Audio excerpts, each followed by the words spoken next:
Dear students, welcome in ASC starter. Dear students, इस video में आपको पॉलिटिकल साइंस क्लास 11 के कुछ इंपॉर्टेंट क्वेश्चन करवाने जा रहा हूँ।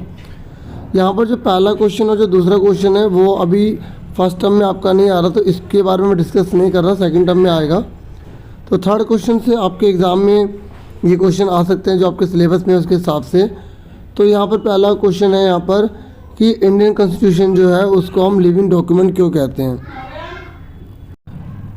इंडियन कॉन्स्टिट्यूशन को हम लिविंग डॉक्यूमेंट इसलिए कहते हैं क्योंकि हमारा जो कॉन्स्टिट्यूशन है ना वो डायनेमिक है और बदलता रहता है, ठीक है, सर्कमस्टांसेस के अकॉर्डिंग। मतलब हमारा संविधान ऐसा संविधान है जो परिस्थितियों के अनुसार बदलता रहता है। जब आप इसका आंसर करेंगे ना तो आप पॉइंट्स में करना, पॉइंट नंबर 1, फिर सेकंड पॉइंट में लिखना The Constitution appears as a living document by making changes in itself when necessary।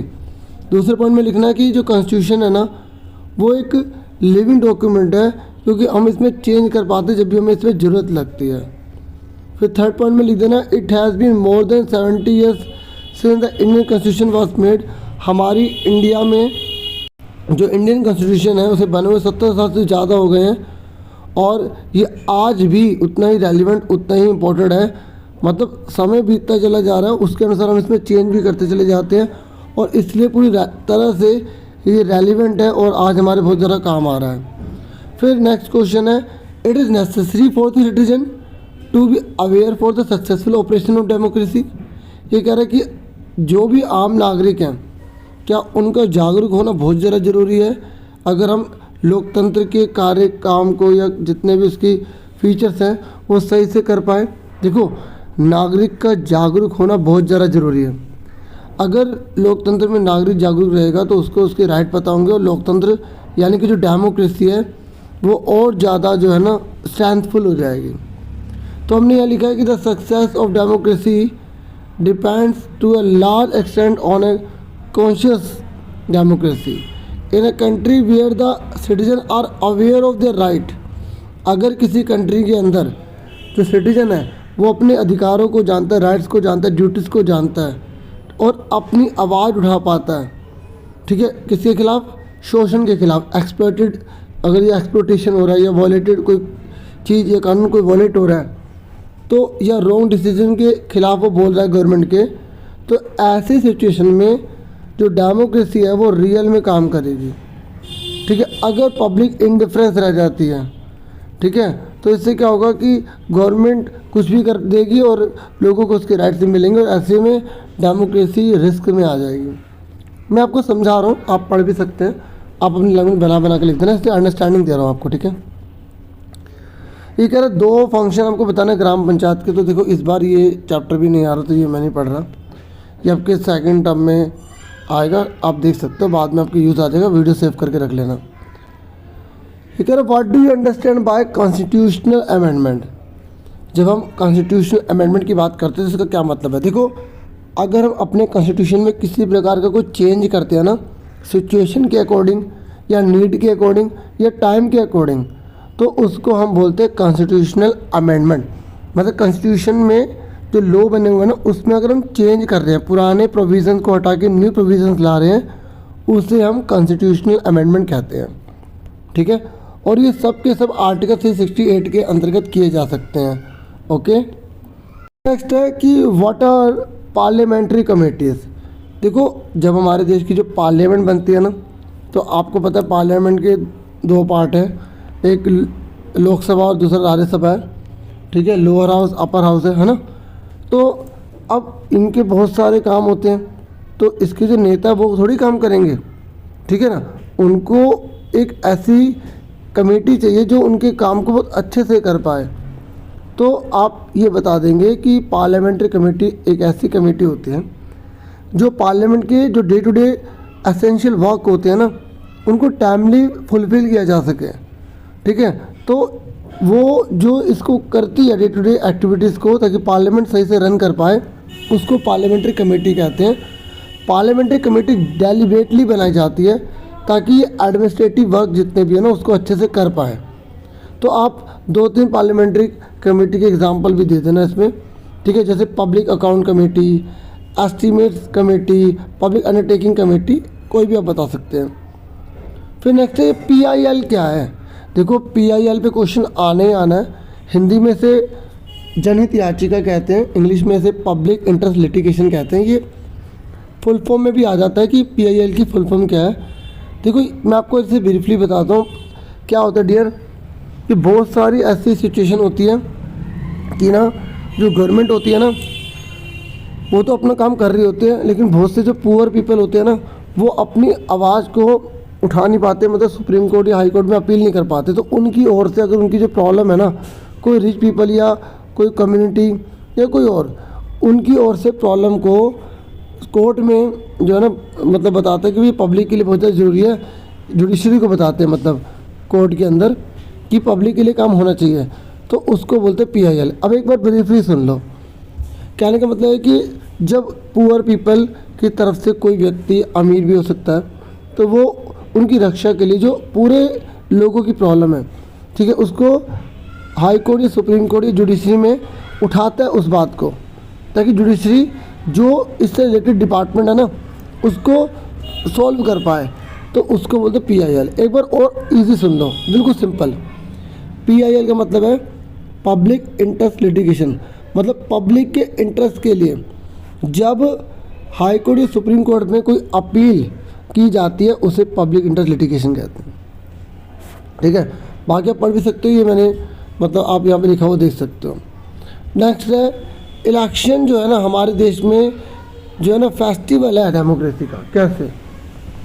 देखो इलेक्शन जो है वो एक फेस्टिवल की तरह ही है, क्योंकि इलेक्शन से ही एक डेमोक्रेसी जो है ना वो मजबूत होती है, स्ट्रेंथफुल होती है। और इसमें 18 ईयर्स एबव जितने भी होते हैं वो सब इसमें पार्टिसिपेट करते हैं, ठीक है, और ये महसूस करते हैं कि ये उनकी खुद की कंट्री है और उनकी वजह से ये पूरी कंट्री रन कर रही है, चल रही है, और इससे उन्हीं को बेनिफिट है। तो ये आप अपनी लैंग्वेज में बना के लिख सकते हैं। ऐसे बनाने वाले क्वेश्चन आ जाते हैं ना 2-4, तो आपकी अंडरस्टैंडिंग चेक की जाती है। फिर नेक्स्ट है what do you understand by the special powers of supreme court. देखो आपने, मुझे पूरा विश्वास है, आपने प्रेसिडेंट्स की पावर भी कर ली होगी, प्राइम मिनिस्टर की पावर भी कर ली होगी, आपने तीनों लिस्ट पढ़ ली होगी, कनकरेंट लिस्ट पढ़ ली होगी, आपने स्टेट लिस्ट पढ़ ली होगी, आपने सेंट्रल लिस्ट पढ़ ली होगी, ठीक है। तो ऐसी सुप्रीम कोर्ट है ना, तो उसकी क्या पावर है ये भी आपको अच्छे से पता होना चाहिए। स्पेशल पावर की बात की जा रही है। देखो the power to hear appeal made under special articles petition on a case pass और given by any court in the Indian territory is called the power of privilege of the supreme court. मतलब कहने का ये है कि supreme court के पास ये power होती है कि वो किसी ने अगर पिटिशन जारी किया ना तो सुप्रीम कोर्ट उस को सुन सकता है, उनके पास पूरा राइट होता है अगर वो इंडियन टेरिटरी के अंदर आती है। यही पावर है सुप्रीम कोर्ट की। एक बार दोबारा सुन लो, the power to hear appeals made under special articles petition on a case passed और given by any court in the Indian territory is called the power of privilege of the supreme court. कहने का मतलब ये है कि अगर किसी high court ने कोई भी मतलब केस या कोई भी सिचुएशन को पास कर दिया तो सुप्रीम कोर्ट उस बात को दोबारा से सुन सकती है, दोबारा उस पर डिस्कस कर सकती है। मतलब हाई कोर्ट ने कोई अगर निर्णय ले लिया तो कोई व्यक्ति सुप्रीम कोर्ट में जाकर उस बात को दोबारा से रख सकता है और सुप्रीम कोर्ट को पूरा राइट है कि उस पर दोबारा से चर्चा की जा सके और डिसीजन लिया जा सके, और सुप्रीम कोर्ट ने जो डिसीजन लिया वही मानना पड़ेगा। यही है power of the supreme court. Next है what do you understand by universal adult franchise या यूनिवर्सल एडल्ट सफरेज।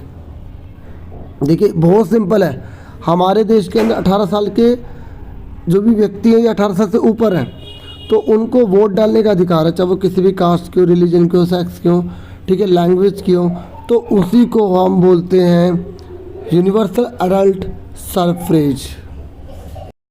उसके बाद अब मैं ना आपको फटाफट ब्रीफली बताता रहता हूँ who is included in the Indian parliament. अगर आपसे पूछेगा ना इंडियन पार्लियामेंट में कौन इंक्लूड है तो आप बता देंगे लोकसभा, राज्यसभा और प्रेसिडेंट। फिर नेक्स्ट है what do you understand by the rule of law. मतलब जो कानून का राज होता है ना, जब सब इक्वल होते हैं तो उससे हम बोलते हैं रूल ऑफ लॉ। देखो मैं ब्रीफली बताऊंगा क्योंकि अभी थोड़ा सा टाइम की कमी है, आप बाकी देखते चले जाना। फिर नेक्स्ट है what do you in the federalism. जब किसी कंट्री के अंदर 2 या 2 से ज़्यादा लेवल पर गवर्नमेंट होती है ना उसे फेडरलिज्म कहते हैं। जैसे हमारे देश में स्टेट गवर्नमेंट भी है, सेंट्रल गवर्नमेंट भी है, लोकल गवर्नमेंट भी है, इस तरीके से। फिर नेक्स्ट है इलेक्शन कमीशन इंडिया के 2 फंक्शन बताओ। तो जैसे रिजल्ट बताना, इलेक्शन की डेट को बताना, वोटर लिस्ट तैयार करना, आइडेंटिटी कार्ड जो है वो बनवाना, इस तरीके से। नेक्स्ट है when and who presented the objective resolution of the Indian constitution. जो इंडिया के अंदर उद्देश्य प्रस्ताव लेकर आया था ना, वो कौन था और कब लेकर आया था। ये अलग से भी क्वेश्चन आ रहा था ऑब्जेक्टिव रेजोल्यूशन के बारे में। तो ये पंडित जवाहरलाल नेहरू जी लाए थे और 9 दिसंबर 1946 को लेकर आए थे। फिर ये कह रहे what do you understand by majority. Majority का क्या मतलब होता है, जब किसी पार्टी को आधे से 1 सीट ज़्यादा मिल जाए ना, या जितनी मर्जी मिल जाए, तो उसे मेजोरिटी कहते हैं। Majority means more than 1/2 of the total seats, मतलब आधे से ज़्यादा सीट मिल जाएगी तो उसे मेजोरिटी कहेंगे। फिर ये कह रहा है how does the parliament exercise control over the executive.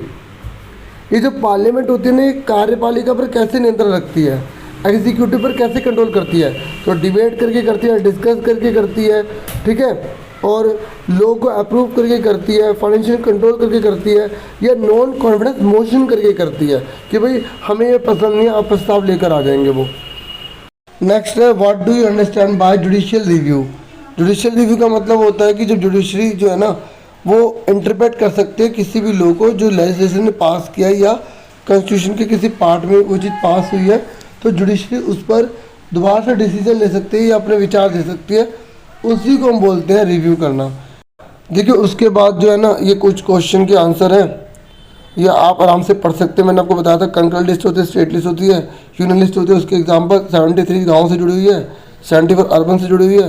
यहाँ पे इंडियन कॉन्स्टिट्यूशन की कुछ फीचर दे रखे हैं, और जो है what are the requirement for declaring an area as a city, मतलब अगर किसी शहर को हम शहर कब कहेंगे ये उसका, तो ये अभी आपको करने की कोई ज़रूरत नहीं है क्योंकि इस बार ये टॉपिक नहीं आ रहा है। और इंडियन पार्लियामेंट है, उसमें सेशन कौन कौन से होते हैं, 3 सेशन होते हैं, बजट, मानसून, विंटर। और इसमें क्वेश्चन और आ जाता है क्वेश्चन आवर किसे कहते हैं और 0 आवर किसे कहते हैं। अगर क्वेश्चन आवर होता है तो इसमें क्या होता है कि जो ऑपोजिशन वाली पार्टी कोई क्वेश्चन रेज करती है तो जो पार्टी इस समय पावर में होती है उसको जवाब देना पड़ता है। जबकि 0 आवर में क्या होता है, अपोजिशन पार्टी को क्वेश्चन पूछती है, लेकिन 0 आवर में जो पार्टी पावर में ना, वो आंसर दे या ना दे उसकी मर्जी होती है। तो ये थोड़े से इंपॉर्टेंट क्वेश्चन थे, हो भी आपके लिए हेल्पफुल होंगे। वीडियो को लाइक, चैनल को सब्सक्राइब जरूर करना। Thank you.